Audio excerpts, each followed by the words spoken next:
HBL PSL 10 का title कौन जीतेगा? ट्रॉफी शाहीन आफरीदी उठाएंगे या सऊद शकील? फैसला कुन मार्का आज कदाफी स्टेडियम में होगा, जहां लाहौर कलंदर्स और कोयटा ग्लैडिएटर्स इवेंट के फाइनल में मद्दे मुकाबिल होंगे। इससे पहले लाहौर कलंदर्स 2 बार और कोयटा ग्लैडिएटर्स की टीम 1 मरतबा PSL टाइटल जीत चुकी है। मैच शाम 7:30 बजे शुरू होगा। कल लाहौर में तेज़ आंधी और बारिश के सबब प्रैक्टिस सेशन मनसूख कर दिया गया। मौसम की खराबी के सबब दोनों टीमों के कप्तानों का ट्रॉफी के साथ फोटो सेशन मैदान की बजाय होटल में हुआ। HBL PSL 10 के फाइनल में पाक बहरिया को खिराज तहसीन पेश किया जाएगा।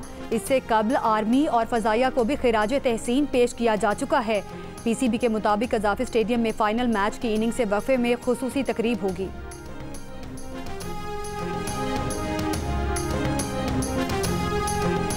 मार्का हक के बाद वज़ीर आज़म दोस्त मुल्कों के दौरे पर रवाना। वज़ीर आज़म शहबाज शरीफ आज इस्तांबुल पहुँचेंगे और तुर्की के सदर रजब तैयब एर्दोगान से अहम 2 तरफ़ा अमूर पर मुज़ाकरात करेंगे। भारत से हालिया कशीदगी में चीन के साथ तुर्की और अज़रबैजान की गैर मशरूत हिमायत पर वज़ीर आज़म उनका शुक्रिया अदा करेंगे। तुर्की के बाद वज़ीर आज़म अज़रबैजान, ईरान और उज़्बेकिस्तान जाएंगे। वज़ीर ख़ारिजा इसहाक डार, वज़ीर इत्तलात अता तारर और मुआविन ख़ुसूसी तारिक फ़ातमी भी हमरा।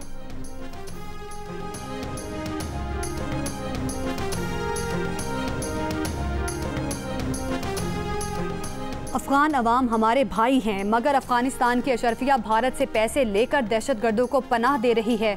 अफ़गानिस्तान भारत का अलायकार बनकर दहशतगर्दों को पनाह ना दे।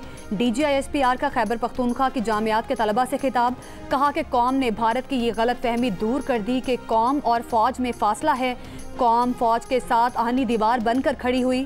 खैबर पख्तूनख्वा के गयूर अवाम और कबाइल के लिए पैगाम है कि कश्मीर के पाकिस्तान बनने का वक्त आ गया है।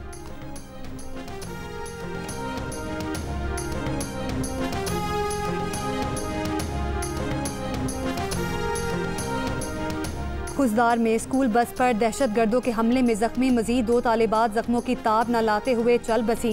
सिक्योरिटी ज़राए के मुताबिक शीमा इब्राहिम और मुस्कान की शहादत के बाद खुजदार हमले में शहीद तलबा और तालिबात की तादाद 8 हो गई।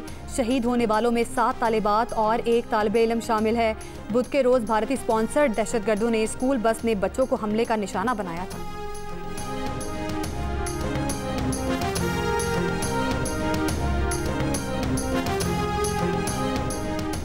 वज़ीर आज़म की तर्जुमान बराए इंसदादे पोलियो आयशा रज़ा ने बच्चों को पोलियो वैक्सीन पिलाकर मुहिम का इफ्तिताह कर दिया।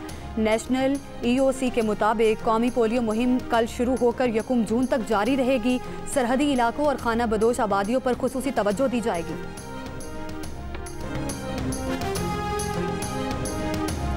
पाकिस्तान बिजनेस फोरम ने हुकूमत से इनकम टैक्स तरमीमी ऑर्डीनेंस वापस लेने का मुतालबा कर दिया।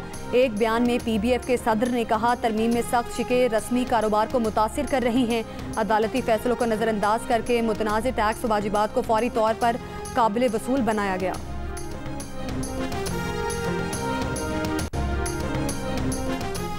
कराची के बल्दिया यूसुफ गोट में फायरिंग, एक शख्स जाम बहक। पुलिस ने कातिल को गिरफ्तार कर लिया। पुलिस के मुताबिक मुलजिम ने जायदाद के तनाज़े पर अपने बड़े भाई को कत्ल किया। गिरफ्तार मुलजिम का क्राइम रिकॉर्ड मौजूद है। जो खर्चात हैं वो 5-5.5 हज़ार तक आ जाते हैं। कराची लोगों के पास जगह नहीं रखने के बकरे के लिए, इसीलिए वो देर से बकरे लेते हैं। ईद कुर्बा के करीब आते ही कराची में नॉर्दर्न बाईपास पर मवेशी मंडी में तकरीबन 1 लाख जानवर पहुंच गए।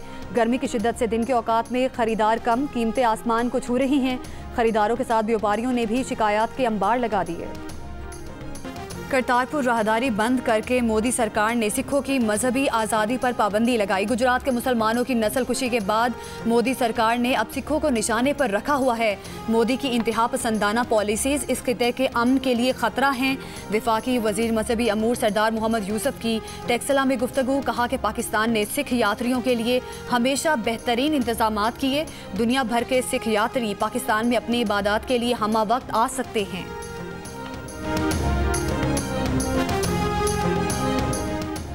प्लास्टिक की आलूदगी माहौल, दरियाओं और समंदरों के लिए संगीन खतरा है। प्लास्टिक के इस्तेमाल का खात्मा हम सब की इज्तिमाई जिम्मेदारी है।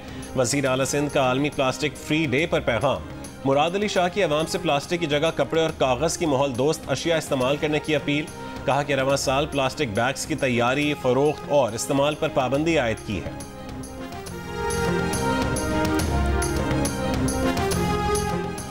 कराची में एम ए जिना रोड पर तारीखी विरसे डेंसो हॉल की तज़ीन व आराइश मुकम्मल। मेयर कराची मुर्तज़ा वहाब ने कहा 139 साल पुरानी इस इमारत में अंग्रेज़ों ने शहर की पहली लाइब्रेरी बनाई। 1980 में इस इमारत को आवाम के लिए बंद करके ऑफिस बनाया गया।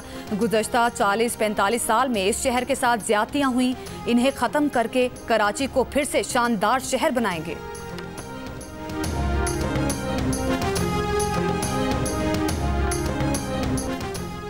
गजा में इमदाद की फरहमी मुअत्तल। ग़िज़ाई क़िल्लत का शिकार 4 साल का मोहम्मद यासीन शहीद हो गया।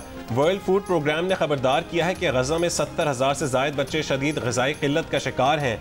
इससे पहले गजा पर इसराइली हमले में डॉक्टर मियाँ बीवी के 9 कमसिन बच्चे शहीद हो गए। वालिदा बच्चों को घर में छोड़कर दूसरों की जानें बचाने के लिए अल नसर अस्पताल में मौजूद थीं। इस दौरान अपने ही बच्चों की जली हुई लाशें देखने को मिली। इसराइली फ़ौज की इमदादी सामान के लिए जमा अफराद पर भी बमबारी, 6 अफराद शहीद।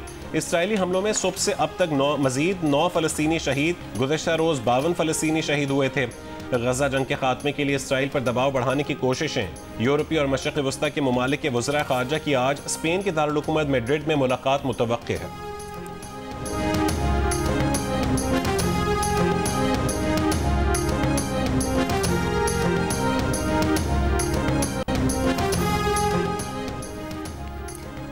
कराची को रोजाना 30 मिलियन गैलन पानी फराहम करने वाला घारो पंपिंग स्टेशन फिर बंद हो गया। Port Qasim, Bin Qasim town, Shah Faisal town, PNS Mehran, PAF base Faisal और कारसास के इलाके मुतासिर होने का खदशा। तर्जुमान वाटर कॉरपोरेशन के मुताबिक घारो पंपिंग स्टेशन और फिल्टर प्लांट की बंदिश केबल फॉल्ट के बाइस हुई है। पंपिंग स्टेशन मुकम्मल तौर पर बंद हो गया है। कच्चे का मुबैना डाकू खरीदारी के लिए सक्खर आने पर पकड़ा गया। 3 साल पहले अगवा किए गए शहरी ने पहचान कर धर लिया। कच्चे में कई महीने यरगमाल रहने वाले सक्खर के शहरी ने डाकू को मोबाइल मार्केट में घूमते हुए पहचाना। शहरी ने साथियों की मदद से कच्चे के डाकू को ठुकाई करने के बाद पुलिस के हवाले किया।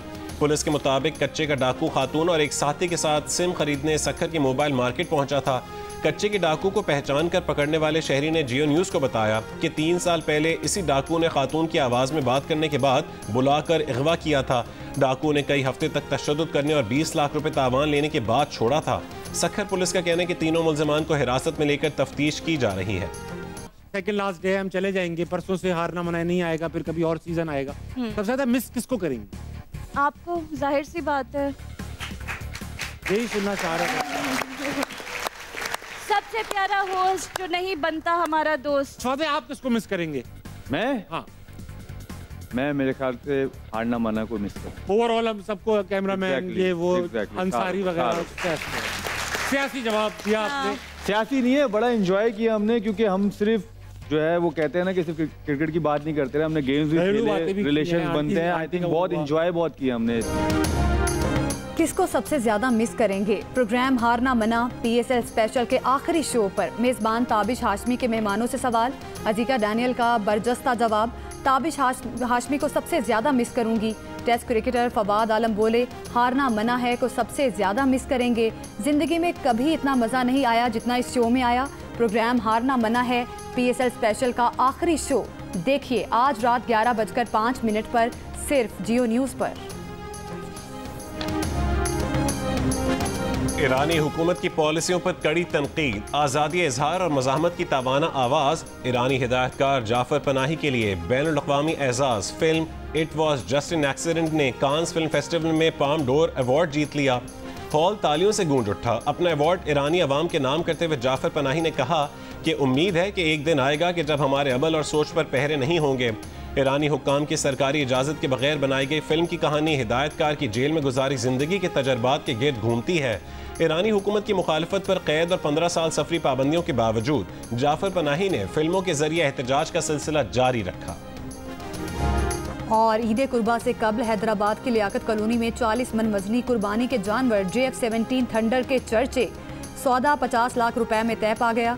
बारात की शक्ल में पहुंचे खरीदारों की अनवाओ अकसाम के पकवानों से खूब खातिर मुदारत। भारी भरकम जानवर के साथ सेल्फी बनाने को बेकरार शहरियों का रश लग गया।